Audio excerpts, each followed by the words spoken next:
नमस्ते स्टूडेंट्स। आज हम राजनीति विज्ञान शिक्षण शास्त्र में मातृ शिक्षक संघ के बारे में जानेंगे।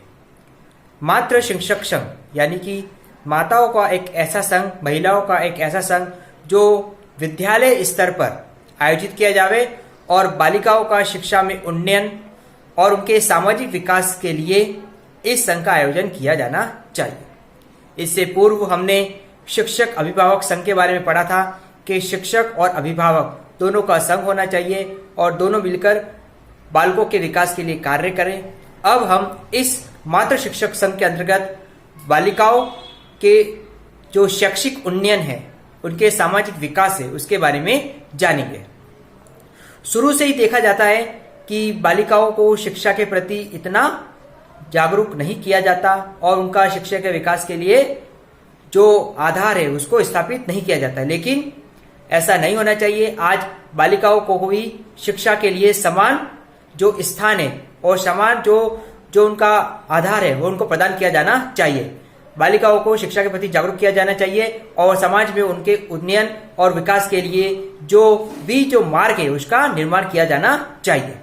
तो इसी के लिए जो विद्यालय है उसको हम प्रमुख आधार बना सकते हैं, क्योंकि विद्यालय में शिक्षा के साथ साथ जीवन के लिए और जो हमको जो समाज के लिए जो विकसित किया जाता है, देश के लिए जो विकसित किया जाता है, तो उसके लिए हम इस विद्यालय का सहारा ले सकते हैं और यहाँ पर हम बालिकाओं की शिक्षा और उनके सामाजिक विकास के लिए हम तैयार कर सकते हैं। इसके लिए हमको कोशिश करनी चाहिए कि विद्यालय स्तर पर महिलाओं का ऐसा संघ बना जाए जो महिलाओं को उनके अधिकारों, कर्तव्यों से अवगत कराकर शिक्षा के क्षेत्र में किस तरह से नवाचार और बदलाव लाया जा सकता है वो महिलाओं के माध्यम से संभव बनाया जा सकता है और बालिकाओं के शिक्षा के लिए कार्य किया जा सकता है। इसलिए आज हर विद्यालय स्तर पर इस तरह के प्रयास किए जा रहे हैं और इस तरह के संघ का निर्माण किया जा रहा है। आइए हम इस मातृ शिक्षक संघ के बारे में जानते हैं। जैसा कि हमने इस संघ के बारे में इसका अर्थ जाना कि मातृ शिक्षक संघ वह संघ है जिसमें माताएं और शिक्षक यानी कि महिलाएं और शिक्षक मिलकर जो बालिकाएं शिक्षा है उसके बारे में उसके संदर्भ में कार्य करती है। तो इस मातृ शिक्षक संघ के क्या क्या उद्देश्य होने चाहिए, ये क्या क्या कार्य करेगी, इसके बारे में हम विस्तृत रूप से जानते हैं। पहला इसका उद्देश्य है महिलाओं को संघ बनाना एवं विद्यालय संघ में भाग लेने का अधिकार। महिलाओं को इस बात से अवगत कराना होगा कि महिलाओं को भी पुरुषों के समान संघ बनाने का अधिकार है और विद्यालय स्तर पर जो संघ है उसमें भाग लेने का महिलाओं को भी अधिकार है। तो महिलाओं को इस बात से अवगत कराना इस मातृ शिक्षक संघ के उद्देश्य में आता है। दूसरा उद्देश्य है बालिकाओं को समाज में उन्नयन, बालिकाओं के विकास, बालिकाओं के समाज में उन्नयन और उनकी प्रगति के मार्ग को प्रशस्त करना इस मातृ शिक्षक संघ के अंतर्गत आता है। तीसरा है बालिका शिक्षा हेतु प्रोत्साहित करना, बालिका को शिक्षा हेतु प्रोत्साहित करना।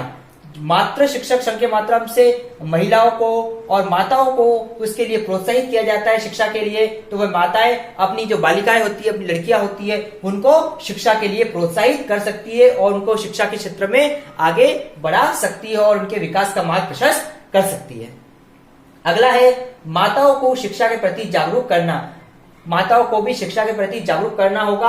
अगर माताएं जागरूक होगी तो वे अपने जो बालिका है उनको जागरूक करेगी। कहा जाता है कि जो माताएं होती है वो जो बालक बालिकाओं की प्रथम गुरु होती है, तो इनको जागरूक करना बहुत ही जरूरी है। कई बार मगर माताएं जागरूक नहीं होगी तो वो शिक्षा के महत्व को नहीं समझ पाती है।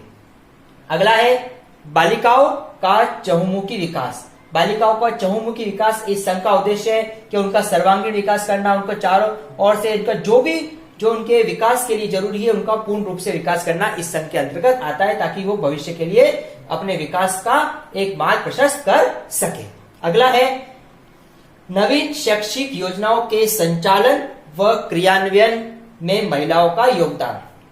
जो शैक्षिक योजनाएं बनती है, जो संचालन होती है, उनके जो क्रियान्वयन में महिलाओं के योगदान को ध्यान में रखा जाना चाहिए कि महिलाएं भी जो शैक्षिक योजना और उसके संचालन में अपनी भागीदारी को निभावे। इस संघ के माध्यम से इसका मार्ग प्रशस्त किया जाना चाहिए। अगला है बालिकाओं का बालकों के समाज शिक्षा प्राप्त करने की अवधारणा का प्रसार, कि बालकों के जो समान शिक्षा है उसको प्राप्त करने की अवधारणा का प्रसार करना, कि उनको भी बालकों के जो समान शिक्षा है उस तरह की शिक्षा प्रदान किए जाए। बालक बालिका का विद्यालय में किसी तरह का कोई भेदभाव नहीं हो, दोनों को समान रूप से शिक्षा प्रदान की जानी चाहिए।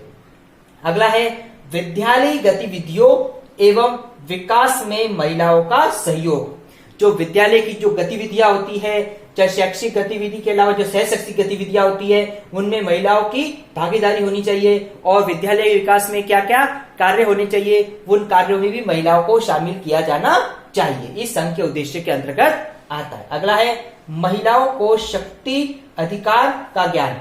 महिलाओं को जो उनकी शक्ति होती है, जो उनके अधिकार होते हैं और जो उनके कर्तव्य होते हैं, इनके बारे में महिलाओं को इस संघ के माध्यम से उद्देश्य है कि उनको इनके बारे में अवगत कराया जाए और उनको उनकी शक्ति और अधिकारों के बारे में जानकारी प्रदान की जाए। कई बार देखा जाता है कि महिलाओं को अपने शक्ति और अधिकारों का ज्ञान नहीं होता और यही ज्ञान का अभाव कहीं न कहीं जो मार्ग में बाधा उत्पन्न करता है। और शिक्षा में भी जो महिलाएं जो पिछड़ रही थी, आज वर्तमान में ऐसा नहीं है, आज महिलाएं काफी आगे निकल रही है, लेकिन कहीं ना कहीं इस शक्ति और अधिकारों के अभाव का कारण होता था। तो महिलाओं को उनकी शक्ति और अधिकारों का ज्ञान प्रदान करना। अगला है महिला सशक्तिकरण व उत्थान। महिलाओं के सशक्तिकरण और महिलाओं के उत्थान के लिए मातृ शिक्षक संघ काफी प्रभावी और कारगर सिद्ध हो सकता है। तो यह है मातृ शिक्षक संघ और इसके उद्देश्य, और इसी के अनुसार इस संघ का निर्माण किया गया है। तो हमने इस कक्षा में जाना कि मातृ शिक्षक संघ क्या है और इस शिक्षक संघ के माध्यम से, इस मातृ शिक्षक के माध्यम से किस तरह से हम महिला सशक्तिकरण, महिलाओं की शिक्षा का उत्थान, बालिकाओं को समाज में एक अपना स्थान प्रदान करना, महिलाओं को समाज में अपना स्थान प्रदान करना और बालक बालिकाओं की जो असमानता है उसको दूर करना, और किस तरह से जागरूकता उत्पन्न करके हम विद्यालय स्तर पर, विद्यालय से हम इस जो पहल है इसका शुरुआत कर सकते हैं। और आज वर्तमान परिवेश में जो बदलाव आया है, जो परिवर्तन आया है, उस बदलाव और परिवर्तन में हम इस बात से इग्नोर नहीं कर सकते कि आज महिलाओं का काफी योगदान रहा है और महिलाओं के माध्यम से आज काफी प्रगति और उत्थान की ओर हम अग्रसित हो रहे हैं। और तो कहीं ना कहीं हमको इस बात के प्रति और ज्यादा रूप से जागरूक होना पड़ेगा, क्योंकि बहुत से ऐसे ग्रामीण और पिछड़े हुए इलाके जहाँ पर इस तरह की जो शैक्षिक जो विकास है बालिकाओं के लिए, उस पर ध्यान नहीं दिया जाता है। लेकिन हमके कहीं ना कहीं इस जो बाधाएं हैं, इन बाधाओं और कमियों को दूर करके महिला और बालिका शिक्षा के विकास और उत्थान के द्वारा महिला सशक्तिकरण का जो भी भाव है उसको पूर्ण करना होगा, तभी जाके जो उद्देश्य है उन उद्देश्य को पूर्ण किया जा सकता है। Thank you. मात्र शिक्षक संघ क्या है और इसके क्या उद्देश्य है?